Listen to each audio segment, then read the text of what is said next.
Okay, hope you're having a good day. There's been a couple of aviation disasters in America lately, and the one I want to talk about is the Army helicopter. Got people that call in asking, what do you think? People on Facebook saying, what do you think? What do you think? Well, I was an Army helicopter pilot, aviator, Apache pilot. Now, the last time I flew Apaches was in 1995, so things have changed a lot. Airspaces have changed. Different avionics have changed. Aircraft have changed. A lot of things have changed since I was in the game. So what I want to talk to you about, though, are how things add up to a disaster. A lot of times in my Army career, I was only inches away from disasters and seconds away from disasters. And they always told us that it wasn't always one thing that caused disaster. It's usually a series of things that would add up to the disaster. So let's talk about that. So a helicopter versus a crowd killer or a big aircraft, whatever you want to call it.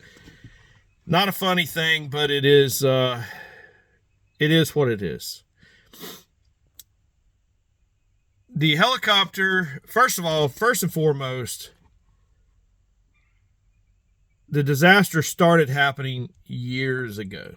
And you say, well, how's that? Well, if you look at the approach plates for that airport that they were in, the approach plates have a route for a helicopter route to go across the approach end of the airport. And the way the route is, you have to stay over the Potomac River. You have to stay below 200 feet as aircraft are passing over you to make the approach into the airport, which in my opinion is the very first in the series of mistakes that caused that accident. Because there have been many reported near misses right there at that particular point.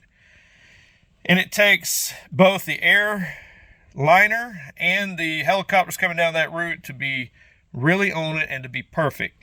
You can't be above 200 feet. Now, the second thing about the 200 feet is it could have been avionics, could have been malfunctioning because, you have a barometric pressure altimeter and then you have a radar altimeter. And so the barometric altimeter could have been pilot error because they might not have set it properly, might not have set it before they took off. Usually they do. Or it could have been maybe they got the wrong information because they usually give you that information on startup, what your altimeter setting is. And I think in some of the newer aircraft, it automatically sets it. So that could have been a problem. But what happened was the helicopter was at 325 feet and the approach aircraft was at 325 feet coming into the runway. So, and they were there at the same time. So that's what happened.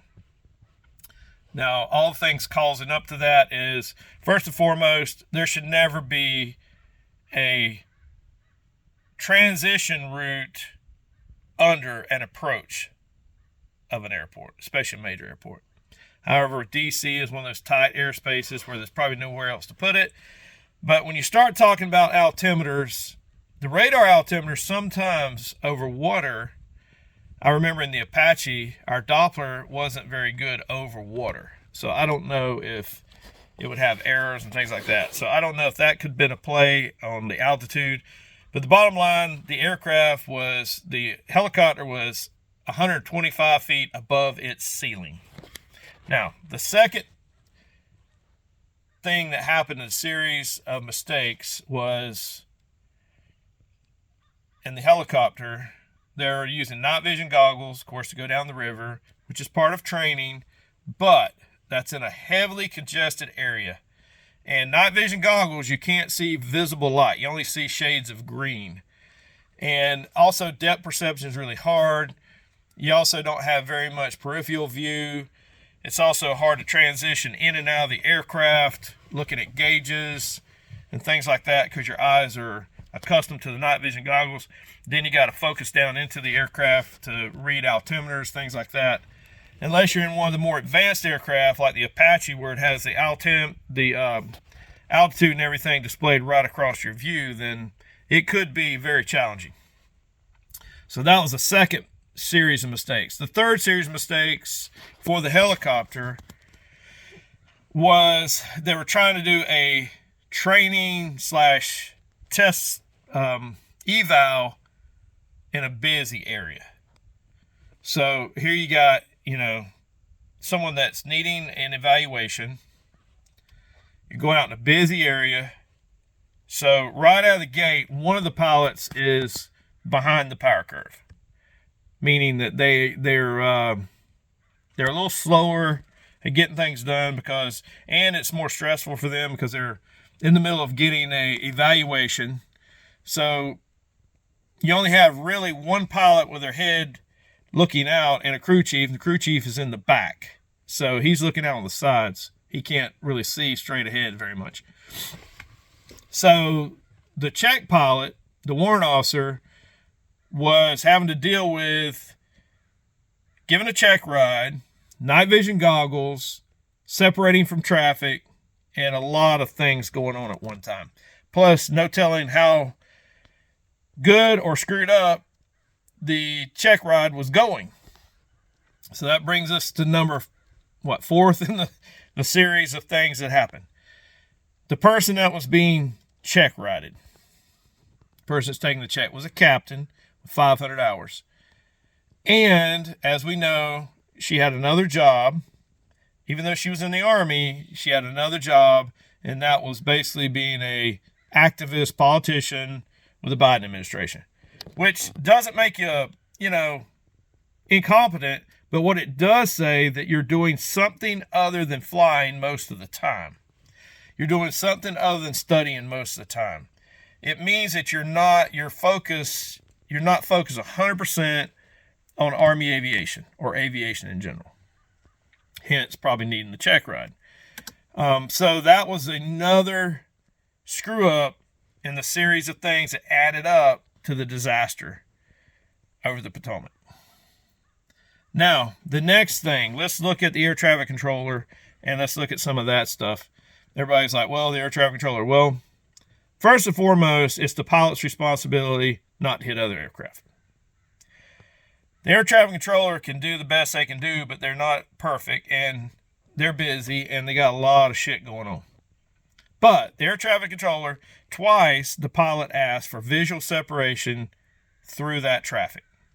Twice the air traffic controller allowed that, which they have to have visual separation or they can't go through that traffic. So the Army pilot was trying to make sure he could get through there.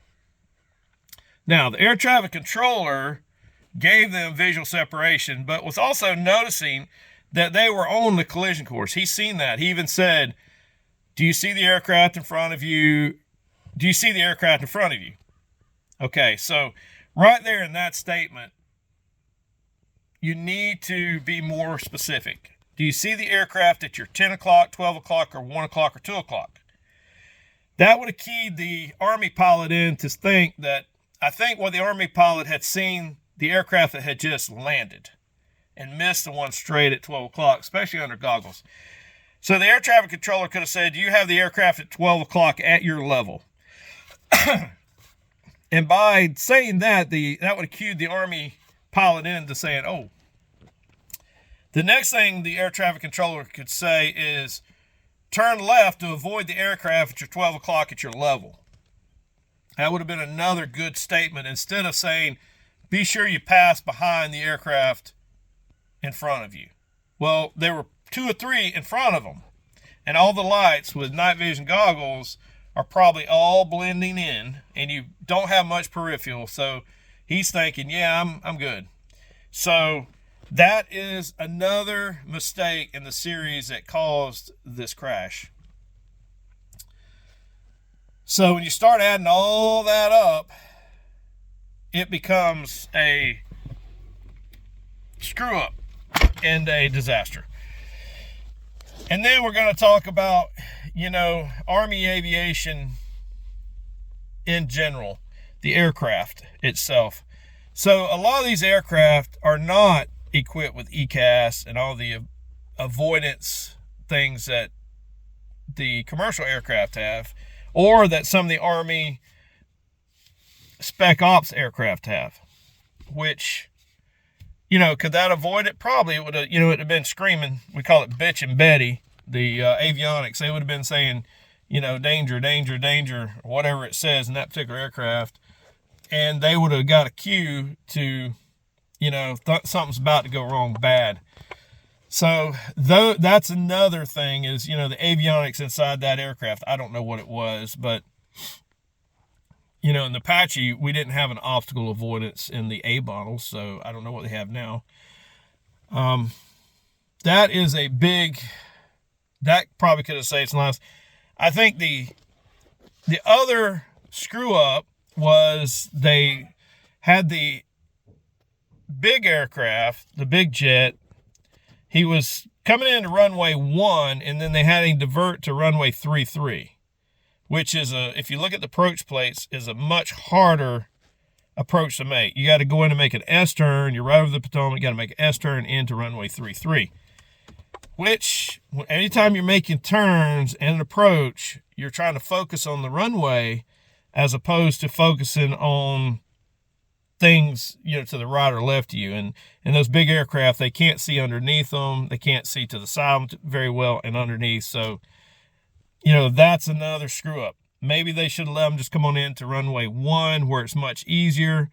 And the helicopter might have thought that aircraft was going into runway 1, especially if he's been flying that a lot. He sees them going to runway 1. He's probably thinking, well, that thing's going to go into runway 1 and I got to worry about it. So that was another series mistake in the series of screw-ups that caused this disaster, I think. And then you got to think about personality conflicts, all that stuff inside the aircraft. So the next thing is, what was going on inside that Black Hawk? Why was she taking a check ride in that area? Did the White House, did the Democrats, did the ex-president or whatever come down and say, she will fly, you will pass her no matter what? That happens a lot in the Army. That's why they start talking about DEI. Not everybody is cut out to be an Army aviator. And I know some absolute awesome female Army aviators. Females in Army aviation are some of the best. Now, if their primary focus is on aviation, if you've got them overworking at the White House all the time, and you've got them running all around the country, doing other things inside aviation, then they can be some of the worst. Same way with males. Males that aren't focused can be shit shows. That has to be your primary MOS, and that has to be your primary focus in your primary job.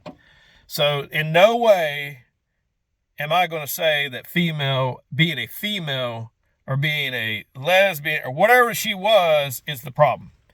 Because the newsflash, many, many Army aviators are female lesbians. Their sexual preference doesn't have anything to do with how well they can fly the aircraft. Now, what it could have done is it could have caused a conflict in the aircraft. So a lot of times when personalities clash, and let's say the warrant officer could have been, a different, maybe he's a Republican and maybe she's a Democrat, and maybe they just have a lot of friction before they ever take off. And maybe he's giving her a check ride, and maybe she ain't liking the questions he's asking. I mean, it could have been a breakdown of communication. It could have been a breakdown of just personality conflict and stuff inside aircraft. Those are very, very important.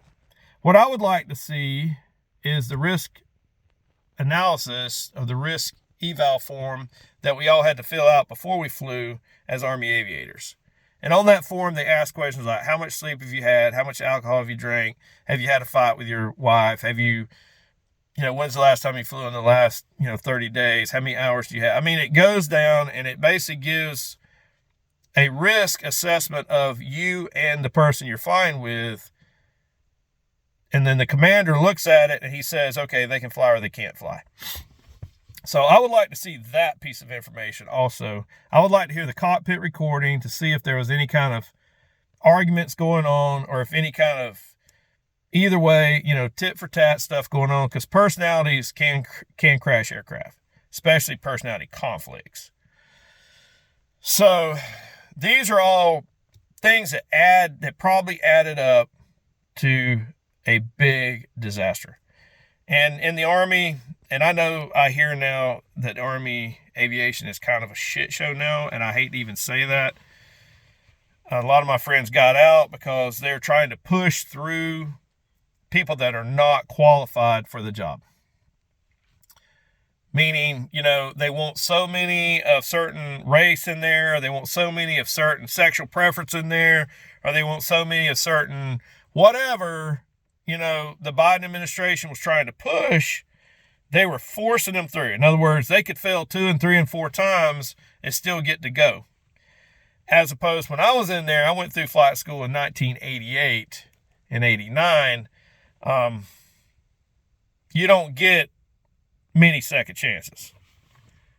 And they sure as hell didn't push anything through that couldn't do the job. You have to be capable of doing the job. And the hard truth is, there's some people that are just not capable. Whatever caused it, whether it's, how they were raised, how they study, or their basic DNA makeup, whatever, they're not good aviators. They might be good at other things, but not good aviators. Just like me, I always wanted to be a musician. I always liked music, but I am not a musician. I have tried hard to be one, but I'm not. I was cut out to be an Army aviator, and I was good at that. So, and I've seen a lot of people along the way that wanted to be an aviator. They really wanted to be an aviator. And they busted their ass, but they still couldn't get it done. And, they failed out, or they rang the bell and got out, knowing that, if they didn't, they were going to die. Because aviation is one of those communities that is unforgiving. You don't get to make a bunch of mistakes in aviation and live for another day. You can get lucky. You can get overblessed. Your guardian angel can work overtime. But eventually, God's going to call you home, and you just got to know when you're out of your element. And politicians can't decide who's going to be aviators. That's just not how it works. Darwin kind of decides that one, and I'm not really a Darwinist, but, survival of the fittest. Because only certain people can do that. Just like only certain people can be quarterbacks for the NFL. If you can't throw the ball so far, you can't read the defenses, things like that, then you're not going to make it. Same way in aviation. You have to have a certain set of skills, and they say, well, you can learn anything. You can, but you still have to have a certain set of skill sets. You have to be able to multitask and do many things at one time. And you can't force round pegs into square holes. So politicians need to stay out of the business of training aviators or forcing people to be aviators. They could save a lot of lives on that. So anyway, that's my take on what happened in that tragic accident and how it could have been avoided. They could just start right out of the bat and cancel that route across an approach in of airport. That's the very first thing they could do. That would probably save future lives.